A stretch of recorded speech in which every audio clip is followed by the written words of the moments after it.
Hello everyone, सलाम नमस्ते, केम छो कसं काय? Welcome back to my channel. मेरा नाम सचिन है और मैं कर रहा हूँ अभ्यास Samara state medical university Russia से आणि मी लातूर महाराष्ट्राचा आहे. तो बेसिकली इस वीडियो में अपन बात करने वाले एमबीबीएस अब्रॉड के 2025 के लिए एडमिशन को लेकर. ठीक है. और जो काफ़ी स्टूडेंट का ये सवाल होता है कि भैया क्या विंटर इनटेक में एडमिशन मिलेगा 2024 के लिए. ठीक है. और क्या रजिस्ट्रेशन स्टार्ट हो गया 2025 के लिए. इन सारी चीज़ों के बारे में इस वीडियो में अपन बात करेंगे. ठीक है. तो बेसिकली अपन देखते हैं कि विंटर इनटेक होता क्या है. ठीक है. जो काफ़ी बच्चों का एक सवाल होता है कि विंटर इनटेक में हमें एडमिशन लेना है, मिलेगा कि नहीं. ठीक है. तो पहले अपन को ये समझना पड़ेगा कि विंटर इनटेक होता क्या है. ठीक. तो मैं बता देता हूँ कि विंटर इनटेक एक क्या होता है. जब आप एमबीबीएस अब्रॉड की अपनी जर्नी स्टार्ट करते हो, एडमिशन कोई यूनिवर्सिटी चूज करके उसमें एडमिशन लेके जब आप इंडिया से फ्लाई कर रहे होते हो. ठीक है. जब सारी चीज़ें आपकी हो चुकी होती है, जब आप इंडिया से फ्लाई करते हो, वो टाइम होता है या तो सितंबर एंडिंग या तो अक्टूबर. ठीक. तो जब आप इंडिया से रशिया आने में अगर आपको अक्टूबर लग जाए या नवंबर लग जाए, ठीक है, तो तब रशिया में चल रहा होता है विंटर. तो विंटर इनटेक बोला जाता है, ताकि आप लेट हो आने में. ठीक है. आप लेट कैसे हो सकते हो, क्या रीज़न हो सकते हैं लेट आने के. या तो आपने एमबीबीएस अब्रॉड के बारे में थोड़ा लेट सोचा, जैसे जून जुलाई में सोचा, जून जुलाई में सोच के आपने तब एडमिशन की प्रोसेस स्टार्ट की. ठीक है. तब आपने आपका पासपोर्ट अप्लाई किया. तो मेन रिक्वायरमेंट होती है पासपोर्ट. तो मैं बता देता हूँ कि इसमें मिस्टेक क्या हो जाती है.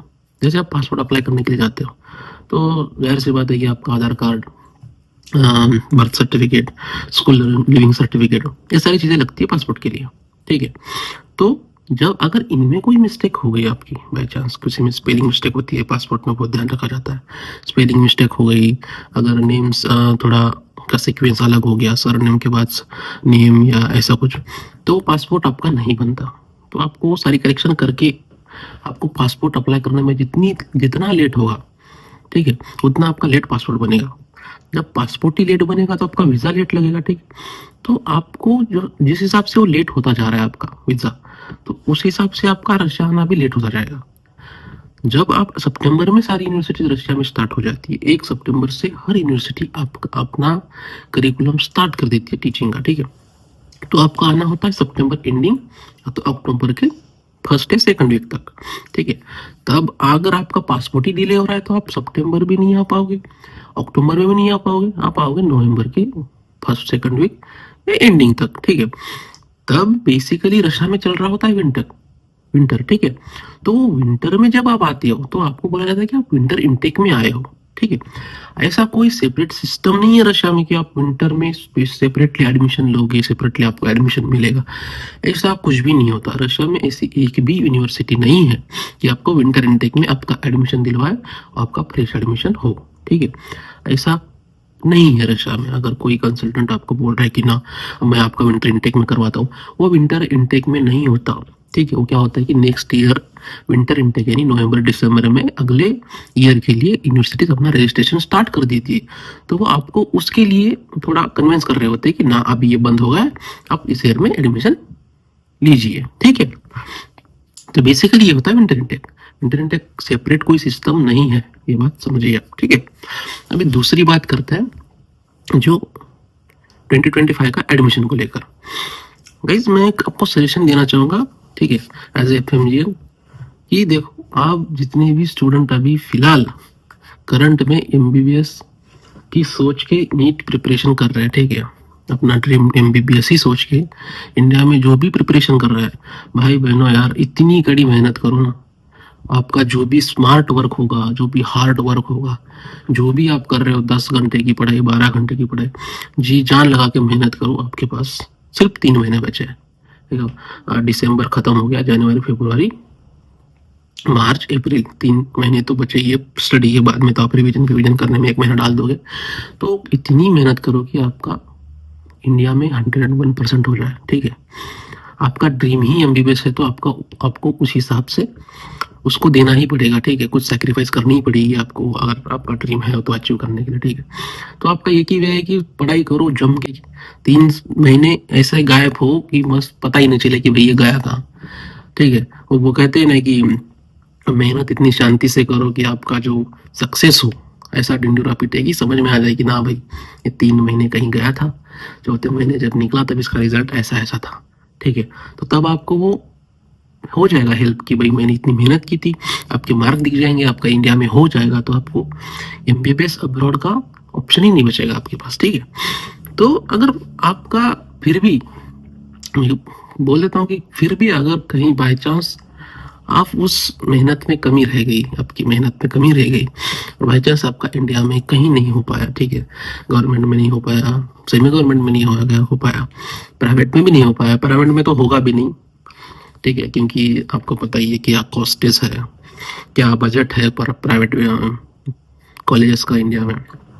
तो अगर कोई भी स्टूडेंट अगर एमबीबीएस ही करना चाहता है और वो भी उसका वही एक प्राइमरी गोल या उसका ड्रीम ही है कि मैं एमबीबीएस ही करूँगा, मुझे इसके अलावा कुछ दिखता ही नहीं और मेरा ड्रीम ही एमबीबीएस है, तो उनका वो स्टूडेंट क्या करते हैं, एक सेकंड ऑप्शन, एक सेकंड चॉइस ये रखते हैं कि मैं एमबीबीएस यहाँ से नहीं हुआ तो अब्रॉड से कर लूंगा, ठीक है। तो अब्रॉड से करने के लिए वो क्या करेगा, उसको क्या क्या करना चाहिए, अब्रॉड में एमबीबीएस करने के लिए उसको क्या करना चाहिए। बेसिक है कि वो अपनी नीट की प्रिपरेशन को थोड़ा सीरियसली ले, कम से कम नीट पास आउट हो, ठीक है।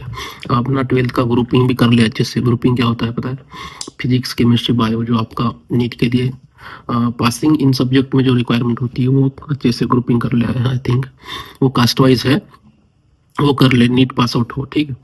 तो अभी ये आपके एमबीबीएस अब्रॉड की जो एडमिशन है उनके क्राइटेरिया में आता है, नीट पासिंग ग्रुपिंग वगैरह, ओके। तो अभी अपन बात करते हैं रजिस्ट्रेशन, ठीक है। ये बेसिकली ये रजिस्ट्रेशन चीज़ होती क्या है, ठीक है, और क्यों करवाना चाहिए आपको, इसके एडवांटेज क्या है, डिसएडवांटेज क्या है, ठीक है, करना चाहिए कि नहीं, ठीक है।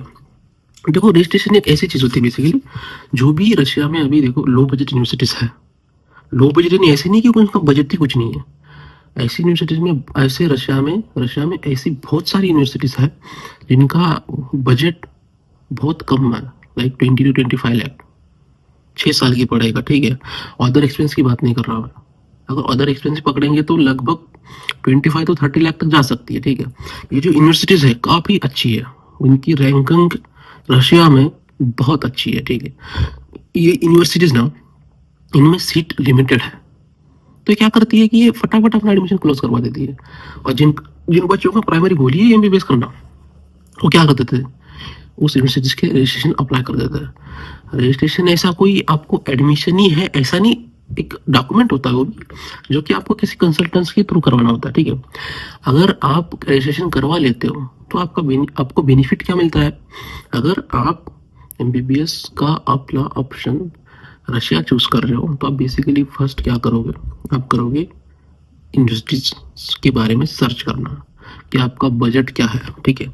आपके बजट के हिसाब से आप यूनिवर्सिटी सर्च करोगे कि ना भाई मेरा बजट इतना है तो मेरे लिए ये इतनी यूनिवर्सिटीज़ है, तो इनमें मैं कहीं जाके एडमिशन ले सकता हूँ, ठीक है।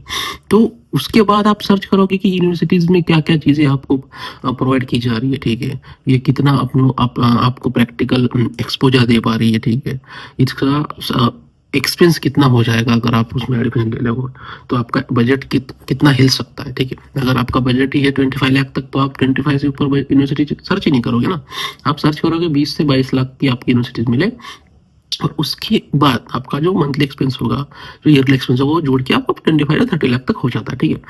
तो ये जो यूनिवर्सिटीज होती है ये अपना एडमिशन, और जो स्टूडेंट होता है, अभी देखो अब्रॉड में आने वाले हर कोई तो इतना नहीं होता पैसे वाला है ना, तो मिडिल क्लास ही सोचता है कि ना भाई यहाँ तो अपना इंडिया में नहीं हो पाएगा, मैं रशिया से कर लेता हूँ क्योंकि कॉस्ट भी कम है और डिग्री भी मिल जाएगी। तो ये मिडिल क्लास जो है फैमिलीज है वो अपना ड्रीम यहाँ से पूरा कर लेता है, ठीक है। तो रजिस्ट्रेशन करने से आपको होगा ये, अपनी यूनिवर्सिटी सर्च कर लिया अपने बजट के हिसाब से, तो जो रजिस्ट्रेशन होता है ये आपको इसमें हेल्प करेगा। जिस यूनिवर्सिटी में आपने अप्रोच किया है कि मुझे ये यूनिवर्सिटी में एडमिशन लेना है, तो वो यूनिवर्सिटी आपके डॉक्यूमेंट ले लेगी, और जैसे ही उस यूनिवर्सिटी का एडमिशन प्रोसेस स्टार्ट हो जाता है, देखो बेसिकली रशिया में ना हर यूनिवर्सिटीज अपना एडमिशन मार्च में स्टार्ट करती है, ठीक है, मार्च के एंडिंग में या तो अप्रैल के स्टार्टिंग वीक में, ठीक है। इसके पहले रशिया में कोई आपको एडमिशन लेटर प्रोवाइड नहीं करता, कोई यूनिवर्सिटी प्रोवाइड नहीं करती। प्लीज़ इस बात को ध्यान रखिए। अगर कोई बोल रहा है कि मैं आपको 10 दिन, 15 दिन, 1 महीने में आपका एडमिशन लेटर देता हूँ, तो ऐसा नहीं होता और ऐसा कोई यूनिवर्सिटी आपको नहीं देती थी। या तो मार्च से स्टार्ट करेगी या तो अप्रैल से स्टार्ट करेगी, ठीक है। तो रजिस्ट्रेशन से आपको यही फायदा होगा, जो अपने अपने बजट के अकॉर्डिंग अपनी यूनिवर्सिटी चूज की है वो यूनिवर्सिटी आपको मिलेगी, आपको फर्स्ट प्रायोरिटी दी जाएगी, ठीक है। अभी देखो इसमें एक भी और एक बात आती है कि जो अभी रजिस्ट्रेशन कर लिया आपने, तो काफ़ी स्टूडेंट का ये भी सवाल होता है कि भैया हमने रजिस्ट्रेशन कर लिया तो इसको डॉक्यूमेंट क्या लगेंगे, है ना, इसने कितने पैसे पे करने पड़ेंगे जो भी रजिस्ट्रेशन कर रहे हैं हम, ठीक है। तो डॉक्यूमेंट की बात करते हैं। देखो बेसिकली अगर अब्रॉड की बात करें तो ज़्यादातर स्टूडेंट, मेजोरिटी बात कर लेते हैं ना, जो भी ड्रॉपर्स है, यानी सपोज उसने फर्स्ट ड्रॉप ले रखा है, किसी ने सेकंड ड्रॉप ले रहा है, तो मेजोरिटी यही स्टूडेंट होते हैं कि मैं जो ड्रॉप ले चुके हैं वो फर्स्ट अब्रॉड के लिए निकलते हैं, जिनके पास अभी 12th मार्कशीट है, किसी के पास पासपोर्ट भी होता है। अभी भी ये तो नॉर्मल हो गया कि पासपोर्ट हर किसी के पास है। अगर आपके पास पासपोर्ट है, आपके पास 12th की मार्कशीट है, ठीक है, तो आपका रजिस्ट्रेशन इजीली हो जाता है। रजिस्ट्रेशन करने के लिए लगता ही है बेसिकली कि 10th की मार्कशीट, 12th की मार्कशीट अगर आपके पास है, अगर ना है तो पासपोर्ट, अगर नहीं है पासपोर्ट भी तो 10th की मार्कशीट एंड आधार कार्ड, ठीक है। इससे आप किसी भी यूनिवर्सिटीज़ में आपका रजिस्ट्रेशन करवा सकते हो, ठीक है। आपका 10th का मार्कशीट, 12th का मार्कशीट आपके पास हो तो, पासपोर्ट आपके पास हो तो, नहीं है कोई दिक्कत नहीं है, 10th की मार्कशीट प्लस आपका आधार कार्ड, ये आप किसी भी यूनिवर्सिटीज़ के ऑफिशियल कंसल्टेंसी को, ऑफिशियल कॉन्ट्रैक्टर को दे के आपका उस यूनिवर्सिटीज़ में रजिस्ट्रेशन करवा सकते हो, ठीक है। अभी बात कर लेते हैं, अभी बोल ही दिया कॉन्ट्रैक्टर और कंसल्टेंसी, तो देखो आजकल ना जहाँ से भी आप हो वहाँ कोई ना कोई आपको लोकल कॉन्ट्रैक्टर मिल ही जाएगा कि ना भाई आपने यहाँ के बच्चे बहुत सारे इस यूनिवर्सिटीज़ में पढ़ रहे हैं, उस यूनिवर्सिटी में पढ़ रहे हैं। देखो लोकल कॉन्ट्रैक्टर ना क्या क्या होता है, ये वो उसी यूनिवर्सिटीज़ में भेजेंगे आपको जिस यूनिवर्सिटी में उनका ही बस थोड़ा सा पत्ता हिलता हो, ठीक है, उनका ज़्यादा प्रॉफिट हो, एज सिंपल। क्योंकि देखो अगर लोकल वहाँ का ही है कोई एजेंट, तो जाहिर सी बात है कि वो रशिया तो आने वाला नहीं है आपके साथ कभी, ना ही आपके देख रेख के लिए। अगर मेरा सजेशन ये रहेगा कि जो भी आप कंसल्टेंसी चूज करो, तो डायरेक्ट उस यूनिवर्सिटी के साथ अटैच हो, डायरेक्ट वो वहाँ प्रेजेंट हो आपके साथ, है ना। कहीं कुछ आपको कोई दिक्कत आए तो आपका लोकल एजेंट आपको कोई हेल्प नहीं करने वाला, ठीक है। वो जो वहाँ प्रेजेंट है वही आपको उस आपकी कोई दिक्कत है वो आपको वो सॉल्व करके देगा। लोकल एजेंट करते क्या है, आपको अपने लोकल टाउन से पिकअप कर लेते हैं, यानी आपके साथ जोड़ लेते हैं और एक दूसरे थर्ड पार्टी यानी दूसरे कॉन्ट्रैक्टर की देते हैं जो यहाँ काम कर रहा होता है। लोकल का काम यही है, अगर आप किसी लोकल एजेंट को अप्रोच करते हो वो आपके डॉक्यूमेंट लेंगे, ठीक है, आपके एडमिनिस्ट्रेटिव चार्जेस हो गया, कंसल्टेंसी चार्जेस वो लेंगे। अभी ये बहुत बड़ा हो जाएगा टॉपिक, वो बात अलग है। वो क्या करेंगे, आपकी सारी चीज़ें डॉक्यूमेंट लेके जो यहाँ काम करता है वो उनको प्रोवाइड करेंगे, यानी बीच में वो आ जाएगा और आपका थर्ड पार्टी कॉन्ट्रैक्टर बन जाएगा, ठीक है। तो बेसिकली अगर आपको कोई दिक्कत में आ रही है, ठीक है, तो आप ऐसे कॉन्ट्रैक्टर को चूज करो जो डायरेक्ट उस यूनिवर्सिटी से अटैच हो, उस यूनिवर्सिटी से काम कर रहा हो, ठीक है। वहाँ जो आप जिस यूनिवर्सिटी को आपने चूज किया है वहाँ आप कांटेक्ट करो, इस यूनिवर्सिटी के मेल पे आप कांटेक्ट करो, वहाँ का ऑफिशियल कॉन्ट्रैक्टर कौन है वो जानो, वहाँ कौन पढ़ रहा है, आपका कोई रिलेटिव्स है या कोई भी अगर सराउंडिंग्स में वहाँ पढ़ रहा हो, ठीक है, आपके कोई भी हो सकता है, ठीक है, उससे आप जानकारी लो इस यूनिवर्सिटी के बारे में कि भाई इस यूनिवर्सिटी के बारे में क्या है ना, उस यूनिवर्सिटी के बारे में इंफॉर्मेशन खुद से निकालो। अगर कोई कॉन्ट्रैक्टर बोल रहा है कि ना भाई तो यूनिवर्सिटी में मत जा, यहाँ कुछ ये दिक्कत है, तुम यहाँ जा, ये अच्छी है, ऐसा कुछ नहीं है भाई रशिया में, ठीक है। रशिया में सारी universities, majority of universities government है और जिस यूनिवर्सिटीज़ में आप पढ़ोगे वहीं आपके साथ रशियन स्टूडेंट पढ़ रहे होंगे, ठीक है। तो जाहिर सी बात है कि यहाँ कोई यूनिवर्सिटीज़ में मेडिकल में आपके साथ फ्रॉड नहीं होगा। फ्रॉड होगा तो ही कौन करेगा, एजेंट लोग जिसके थ्रू आप आ रहे हो। तो जब भी आप चूज करो ना, एक ऑफिशियल कॉन्ट्रैक्टर को चूज करो, ठीक है। अगर आपको इसमें कोई दिक्कत आ रही है और कहीं आपको किसी को भी यूनिवर्सिटी चूज करने में, ठीक है, मेरा व्हाट्सअप नंबर दे रखा है, आप बेसिक कुछ भी पूछिए, कोई दिक्कत नहीं है ना। पूछने के लिए कोई पैसा नहीं लग रहा है ना, और मैं आपसे कोई चार्ज भी नहीं करने वाला कि भाई तू मैंने ये तेरी हेल्प की, ऐसा कुछ नहीं है। आप कुछ भी पूछ सकते हैं मेरे अब्रॉड के बारे में, मैं आपको बेस्ट कंसल्टेंसी सजेस्ट कर सकता हूँ। आपके बजट के अनुसार आपको यूनिवर्सिटी सजेस्ट कर सकता हूँ। जो भी क्वेश्चन हो, जो भी आपका अब्रॉड के बारे में, आप मुझे बिल्कुल पूछ सकते हैं। मैं आपको बिल्कुल उसका करेक्ट, यानी जितना हो सके उतना अफोर्डेबल आपको यूनिवर्सिटी चूज करने में हेल्प कर सकता हूँ, ठीक है। और बिल्कुल करूँगा, कोई बात नहीं। अभी थोड़ा सा बात कर लेते हैं हमारे महाराष्ट्र के बारे में, है ना। तो महाराष्ट्रातले थोड्या पालक आणि विद्यार्थ्यांना एक कळकळीची विनंती समजा किंवा काही असो, की आपल्या जे लोकल टाउनमध्ये जे एजंट आहेत त्यांचा एक असा गोंधळाचा आहे गेल्या 2-3 वर्षापासून, जेव्हापासून आम्ही पण ऍडमिशन घेतलं होतं त्यांच्या थ्रू। हे लोक काय करतात माहिती आहे का, हे आपल्या सरांचे जेवढे विद्यार्थी आहेत त्यांना गोळा करून ते एका तिसऱ्या एजंटला देतात। तसं आमच्यासोबत पण झालं या गोष्टी, ठीक आहे। तर यांच्याकडून थोडस जपून, ठीक आहे, हे सांगतील त्या युनिव्हर्सिटीला तुम्हाला द्यायचं नाहीये का, जिथं त्यांचं ते काहीतरी चालतं, म्हणजे त्यांचं तिथं आता त्यांना किती प्रॉफिट आहे त्या जागेवर, किती प्रॉफिट आहे त्या युनिव्हर्सिटीजमध्ये, यानुसारच ते तुम्हाला युनिव्हर्सिटी सजेस्ट करतील, ठीक आहे। जे लोकल आहेत त्यांचं युनिव्हर्सिटीशी काही घेणं देणं नाही। ते काय करतात, ते तुमच्याकडनं तुमचे डॉक्युमेंट घेतील, तुमचे सगळं काही घेतील आणि ते थर्ड पार्टीला, म्हणजे थर्ड कॉन्ट्रॅक्टरला देतील, जे इथं काम करतो।